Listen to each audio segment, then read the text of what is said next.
Hey guys, and welcome to Improved German Opposition. It's been a long time since Germany got a proper update in Hearts of Iron 4, even though it looks like what they're mainly focusing on now is going back and fixing some of the old countries and making them compatible with new DLCs. It doesn't seem like they're planning on overhauling this path, and it really shows. There are a lot of mods like this one that we'll be playing today, and I think they're all rather scrumptious. This one maybe more so than ones like the Anschluss overhaul, which don't add much. Basically, like most old focus trees, Germany's focus tree is broken into two branches, the Rhineland or the opposition trees, as the mod name suggests. This was a very common focus tree design for some of the old focus trees, like Britain has steady as she goes in a change in course, reinforce the empire or revisit colonial policy. The US has Democrats and Republicans. The main addition to the mod is the communist tree over here. I think we kind of have to go down this one because the other changes might be too subtle to even recognize. Apparently there's some military council option, and there is references to Wilhelm III's questionable politics. Okay, now we're in the famous German Civil War. I really do hate the Civil War. It's basically impossible. And I've played a lot of German vanilla improvement mods or overhaul mods that changed the vanilla German tree a bit. Most of them usually change the Civil War, but this seems like it's pretty vanilla unless the communists break away in the north, which some of them that I've played have the communists as their own faction in this Civil War. It looks like though this time we actually just go down a separate communist path as the military junta. Another change is we don't have skeleton hat guy. Very sad. I love his hat. But we have a table and a flag behind the table, which is another Hearts of Iron 4 classic. We also, just like vanilla, can go onto total mobilization, which is a Hearts of Iron 4 classic, being on total mobilization the entire game. And yeah, by doing the alliance with the communists, we get free divisions, so that's pretty nice, though we lose stability. Though we also get organization, 10% organization. Well, that should help us win the impossible civil war. Actually using your planes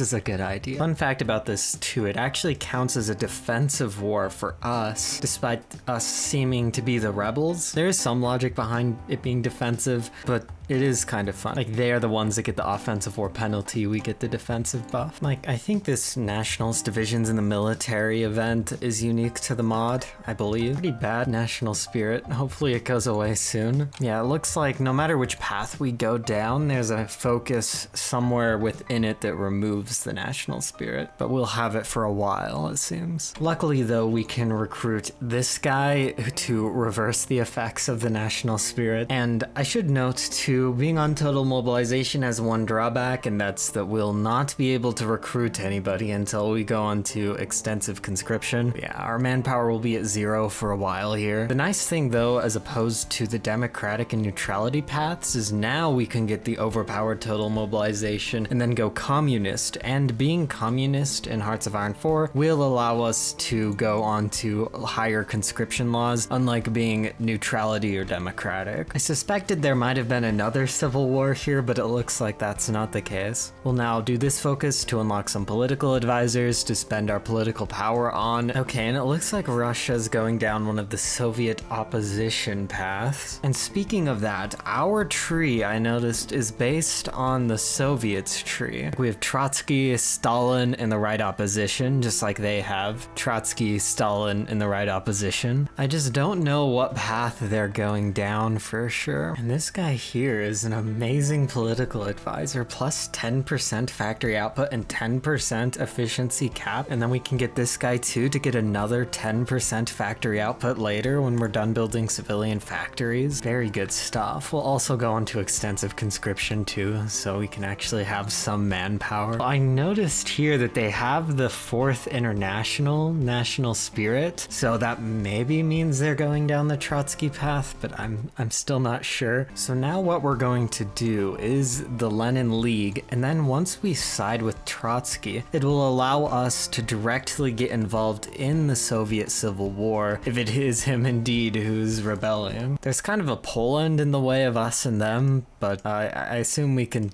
maybe get divisions to them somehow. We have a new leader, Hugo. We're no longer led by a room. And the Soviet Union has declared war on us, too? Kind of a bad idea. I guess we'll create a faction, though. What should we call it? The Fourth International? I feel like we kind of have to, right? Together we will never be defeated, yes. I think I'm just gonna let them win this, though. It doesn't look like Stalin has any divisions on his front line, so I don't think they need our help. Okay, and we're spreading the revolution. We're going to make Trotsky proud of us. That's all we ever wanted. I'm sure he'll be so happy when he sees us doing this. He wants to send volunteers and join the war. Yeah, we don't really need his help. Okay, good. We now have a Polish puppet state too, who's giving us 6 civilian factories, which is very nice of them. Trotsky actually left the Stalin haters faction and has a war goal against me, so I deleted that faction and I'm just joining his faction so he doesn't declare. Yeah, fine. I guess this is a better name. And in the UK, Mosley took over, so the Allies is going to fall apart soon. Italy will probably join it though. France seems like it's going our way, so I guess we might have another ally. Okay, and it's time to start promoting our ideology in all of these countries here so we can bring the revolution to them. Austria, Belgium, Denmark, Hungary, and the Netherlands. Also, speaking of Austria is in a defensive war against Switzerland alongside Hungary, and Australia declared independence from the UK. It looks like the Netherlands already has enough communist support, so we'll go ahead and send the ultimatum to them. In case this leads to war, I'll put some divisions on their border, but I think it'll be peaceful. Yeah, they accept revolution. They were actually going down the communist path anyways, so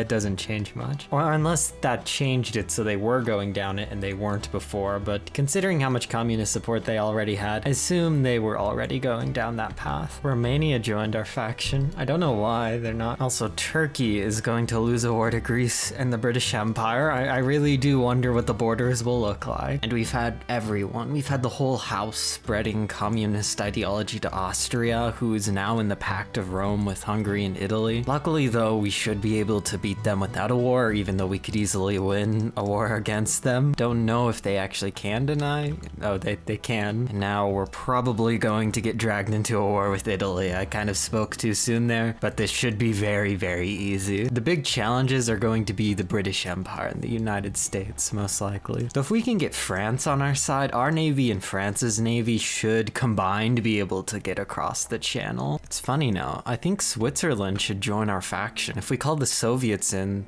I assume the Soviets will invite them. Yeah, they joined us. They do have a red flag, and this room has some red in it. I think that's communist enough for us. I kind of feel bad, though, because we're taking all the war score away from Switzerland. This is an offensive war by them, let me remind you, and they probably expected to take some of Austria for themselves. But now that Austria is our puppet and is a civil war contender against normal Austria, they're guaranteed to take everything. Anyways, we're going to try to peacefully bring the revolution to a couple countries too. We have to make up for the entire Austria situation. So we'll begin our propaganda in Belgium and Denmark now. And America is attacking Mexico. Usually in Vanilla Hearts of Iron 4, Mexico is the one to try to attack America when they get a ton of war goals against majors. But no, this is just US invading Mexico. And well, France joined the US. They have a lot of communist support though, so staging a coup in France, not with the decisions, but with the regular coup mechanics, will be pretty easy. Yeah, and the Italians didn't like Mussolini's progress, so he's been deposed. Understandable. He has lost basically the entire country. Wait, also Sweden's in our faction. I don't know why Sweden's in our faction. They're not communist. You have Hellas, giant expanded Greece here, Soviet Italy, which is kind of weird, but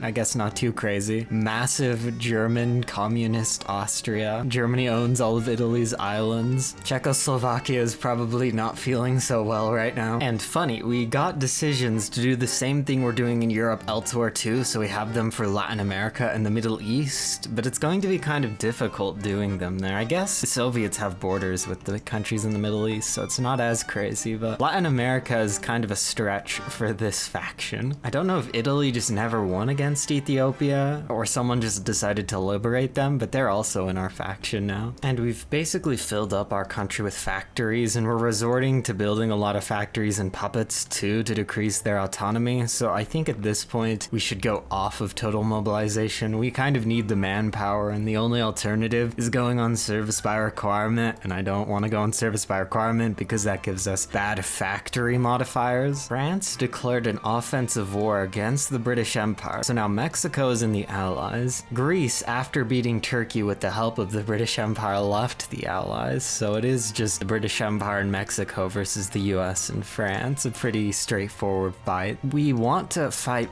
both of them, but since the British Empire is the weaker of the factions, it'd probably be best to side with them for now. Okay, and Belgium also rejects the revolution, but it gives us a puppet that's very strong, and we should easily be able to win this. So this is actually perfect. So there were always two South Africas, one in the Allies and one in the North American Alliance, but now both of the South Africas are puppets of Britain. So Britain has nationalist South Africa, which is their puppet, and imperialist South Africa, which is their puppet. So Free France is liberating Turkey, but has lost France. They're still guaranteeing Czechoslovakia though, so we still might be drawn into a conflict with them, but I don't know if they'll accept the call to arms now, considering they're in a pretty bad situation. Okay, and they do join the American faction, which doesn't really matter. Now that France has capitulated, they're really no threat to us. And Romania finally went communist. Now this faction makes a bit more sense. And we are going to get a war goal against Britain. France is undefended, so we might as well just walk into Paris and take this for ourselves. And Switzerland left our faction and stole a state from Soviet Italy, so now we've lost one front against the British, but that's not that big of a deal, I guess. And Sweden has betrayed us. They were once our ally for no reason, but now they've joined the Americans for no reason. Or maybe they're just scared. They saw what was coming. Okay, it's time to end weird Switzerland. I know everybody loves Switzerland and Switzerland annexing random states, but it's time for this to end. They're the last little enclave inside our Central European Empire or commune. We'll also naval invade Sweden too, just to take them out, get revenge for them betraying us. And we took out Sweden, so our situation is very, very good. We're winning Africa too, which I haven't really been doing anything in, but the Soviets have been managing that front. Also been defending their coast over here very, very well. I don't know what they're expecting. The invasion from Alaska. Unfortunately though, our fleet got taken out of commission and sunk largely. Don't think we'll be invading Britain anytime soon. I honestly think this is a very good vanilla styled mod. I like this. It might have just been random chance of the world situation being fun, but this is one of the most interesting playthroughs I've had in one of these Germany mods. Anyways, thanks for watching. I'll see you all next time.